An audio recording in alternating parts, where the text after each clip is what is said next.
Mechanical హ్యాండ్ని flesh out లాగా ఎలా మార్చాలో ఇప్పుడు చూద్దాం. ఫస్ట్ అయితే హ్యాండ్ని టోటల్గా లైట్గా అనేది ఎరేజ్ చేసుకోండి. లైట్గా ఎరేజ్ చేసుకుంటే అది మనకి కనిపిస్తుంది. అప్పుడు ఈజీగా మనం హ్యాండ్ని వేయడం అనేది ఈజీ అవుతుంది.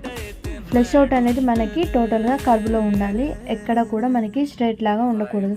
నార్మల్గా మన హ్యాండ్ ఎలా కర్వ్ లాగా ఉంటుందో అలా అయితే డ్రా చేసుకోండి. ఎక్కడ కూడా స్ట్రైట్గా ఉండకుండా ఈ వీడియోలో చూపించిన విధంగా అయితే హ్యాండ్ని డ్రా చేసుకోండి.